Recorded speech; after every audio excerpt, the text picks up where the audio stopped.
അപ്പോൾ ഒരിക്കൽ കൂടി എല്ലാവർക്കും സ്വാഗതം പറഞ്ഞുകൊണ്ട് കാര്യങ്ങളെല്ലാം വിശദീകരിക്കാൻ നമ്മുടെ ബഹുമാനപ്പെട്ട MLA സ്വാഗതം ക്ഷണിച്ചു കൊള്ളുന്നു. സുഹൃത്തുക്കളെ, ജനപ്രതിനിധികളെ, നമ്മുടെ ഈ നാടിനെ പുരോഗതിയിലേക്ക് നയിക്കുന്ന ഒരു ബൃഹത്തായ പദ്ധതിയുമായിട്ടാണ് ഇദ്ദേഹം ഇവിടെ എത്തിയിരിക്കുന്നത്.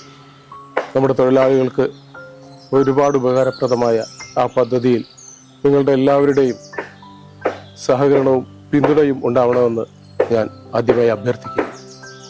ഈ പദ്ധതിയെക്കുറിച്ച് വിശദീകരിക്കുന്നതിന് വേണ്ടി കമ്പനിയുടെ ചെയർമാൻ ഇവിടെ എത്തിയിട്ടുണ്ട്. അദ്ദേഹം കാര്യങ്ങളെ പറ്റി വിശദീകരിക്കുന്നതാണ്.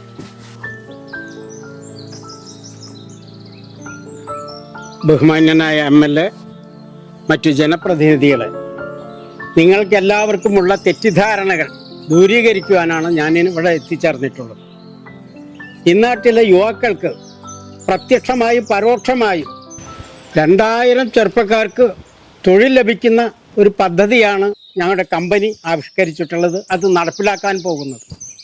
ഇനി നിങ്ങളുടെ സംശയങ്ങൾ എന്തെങ്കിലും ഉണ്ടെങ്കിൽ അതിനെല്ലാം ഞാൻ മറുപടി പറയാം. ഈ പദ്ധതി നാട്ടിൽ നടപ്പാക്കിയ നാട്ടിലെ കുടിവെള്ളം മുട്ടിക്കുന്ന ഒരു പദ്ധതിയാണ്, കുടിവെള്ള ക്ഷാമം ഉണ്ടാക്കുന്ന ഒരു പദ്ധതിയാണെന്നാണ് അഭിപ്രായം. വെള്ളം കൂടി മുട്ടിച്ചിട്ട് എന്ത് വികസന സാറേ? വികസനം എന്നാൽ നാടിനും നാട്ടുകാർക്കും ഉപകാരമുള്ളതാകണം.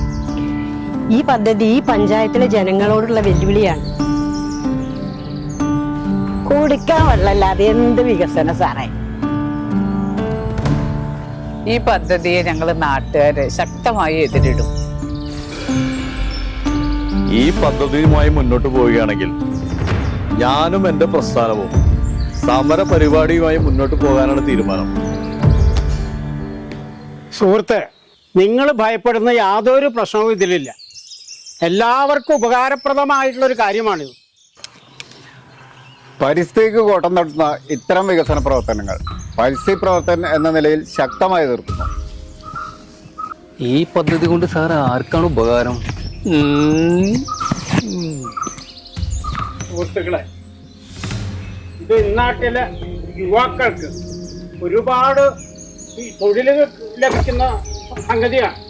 മാത്രമല്ല, കുടിവെള്ളത്തിന് യാതൊരു പ്രശ്നവും ഉണ്ടാകുന്നില്ല. മാത്രമല്ല, ഇതെല്ലാം നിങ്ങളുടെ തെറ്റിദ്ധാരണയാണ്. ഇങ്ങനെയൊരു പദ്ധതി ഈ പഞ്ചായത്തിൽ അനിവാര്യമാണോ?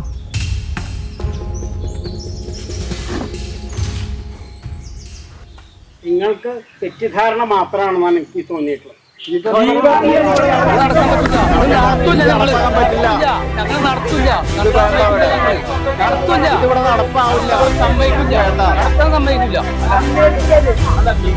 ഇതിവിടെ നടപ്പാക്കാൻ പറ്റുമെന്ന് വിചാരിക്കണ്ട. നടത്താൻ ഞങ്ങൾ സമ്മതിക്കില്ല. പറ്റില്ല, സമ്മതിക്കില്ല, സമ്മതിക്കില്ല, പറ്റില്ല, പറ്റില്ല, പറ്റില്ല. ആലോചിക്കേണ്ടതുണ്ട്. വികസനം വരുന്നൊരു പദ്ധതി എന്നുള്ള ഈ പരിപാടിക്ക് ഞങ്ങളില്ല. ഈ പരിപാടിക്ക് ഞങ്ങളില്ല. നിങ്ങൾ ഈ പരിപാടിക്ക് വീഴ്ചകളൊക്കെ ആവശ്യമല്ലേ? അല്ല, എല്ലാ കാര്യത്തിലും ഇങ്ങനെ നാടിന് വികസനം വരുമ്പോ നമ്മൾ എല്ലാ കാര്യത്തിലും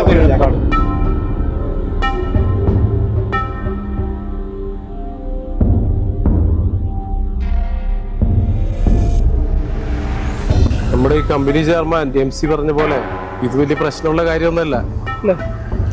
രാഷ്ട്രീയത്തിൽ നിങ്ങൾക്ക് ഞാൻ എതിരാണെങ്കിലും ശരി, വികസനത്തിന്റെ കാര്യത്തിൽ ഞാൻ നിങ്ങളോടൊപ്പം.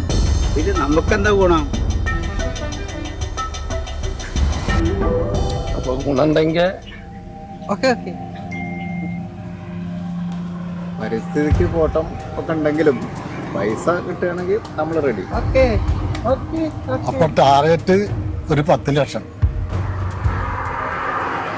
എന്റെ പാർട്ടിക്കാർ പ്രശ്നം ഉണ്ടാക്കുമോ? അത് പേടിക്കണ്ട, 10 ലക്ഷം കിട്ടുകയാണെങ്കിൽ പാർട്ടിക്കാരെ ഞാൻ ഒതുക്കിക്കോളാം. ഓക്കെ വിശദമായിട്ട് എൻ്റെ ഓഫീസിൽ വെച്ച് കാണും.